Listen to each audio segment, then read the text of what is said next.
Hey, welcome, thanks for stopping by. It's time to learn with our friend Clive.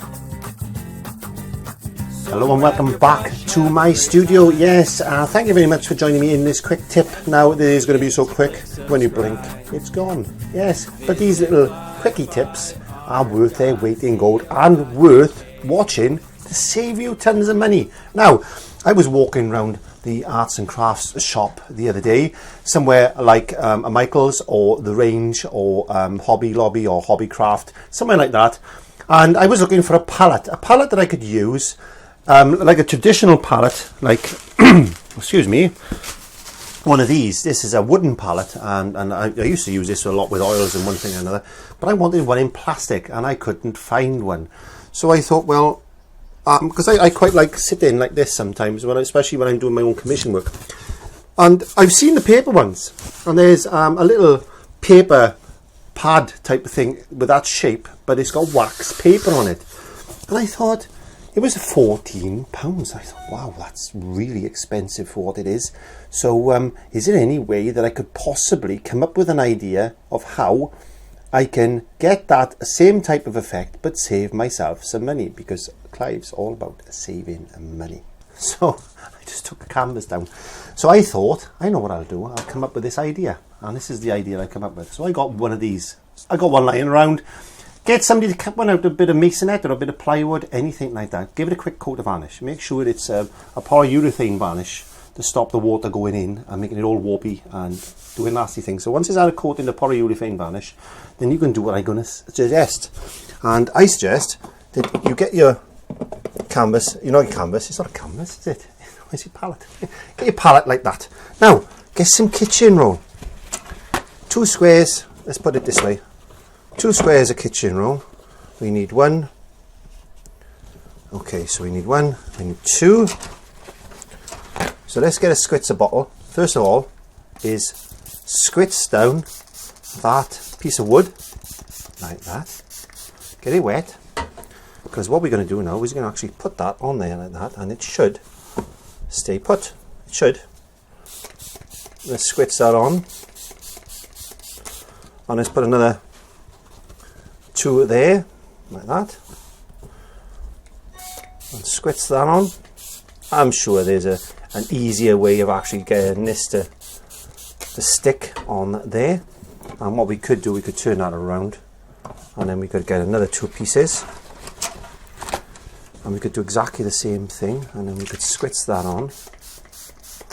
You're going to make sure this is nice and wet, because you want these to hold the water like that.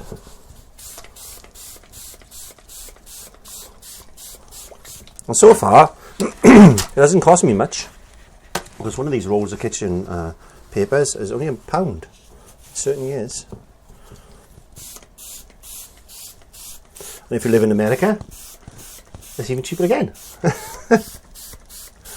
Because if you go to a dollar store, I think a dollar is about 66p in the UK, so it's a 66p store.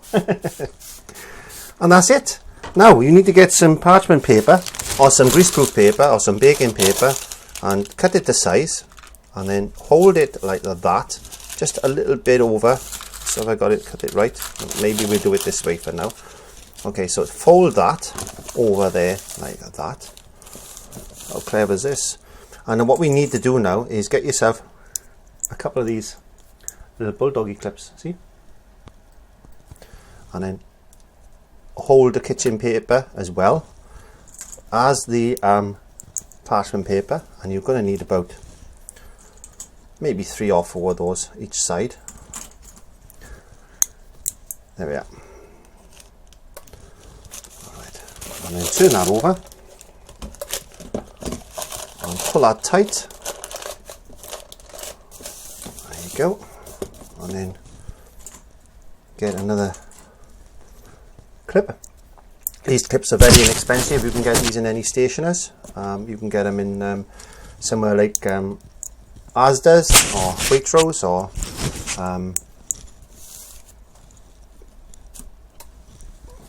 what's that one I'm thinking of? I don't know, I can't think of it. Walmart. There we are. And then you can just click them down if you want.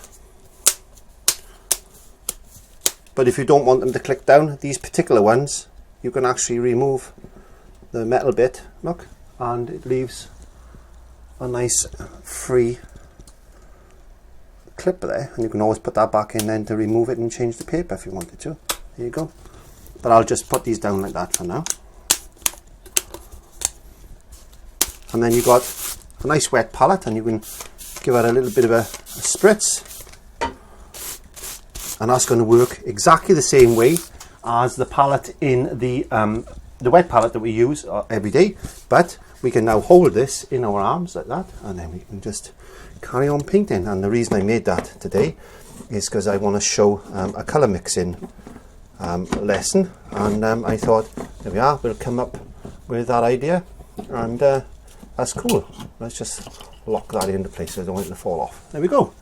Another quick tip from Clive's 5 Art Studio: make yourself a portable wet palette. Save yourself tons of money. Don't go buying those big packets of those pads in the arts and crafts shops that cost you about £15 for about 20 sheets. Thank you very much for watching and that quick tip. Have a good day, good week, a good month, a good year. May God go with you. And I don't know when you're going to see this because the time is relative on YouTube. And I'll see you on the next one. Nice. Hello and welcome. Yes, this is just a quick little advert for my medium mix formula. What is medium mix? Well, it's a blend of different types of acrylic polymers and one thing or another, and retarders, and I'm not going to go into the recipe as such, but what this actually does is I mix this with a little bit of water, which I'll show you in just 1 minute, and I use that to thin down my acrylics to use in my wet and wet blending techniques and my acrylic techniques in place of water. Why? Because if you over thin acrylics by more than 30 to 45% with water, the polymer strains will actually break down and your paint could flake off. I'm not saying it will, but there's a good chance it might. So what do we do with this? Well, this is available on the website.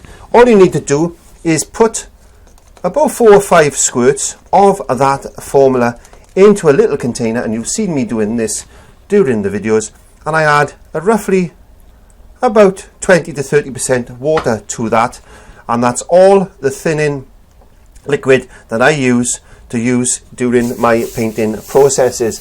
And that actually keeps the polymer bonds in place, because these little polymers like to hold hands. Yes, so if you over thin them with water, they tend to lose grip and break away and flake off. Now, so if you want to pop along to www.clive5art.co.uk and go to the shop, then that product is available with many others that are there with videos.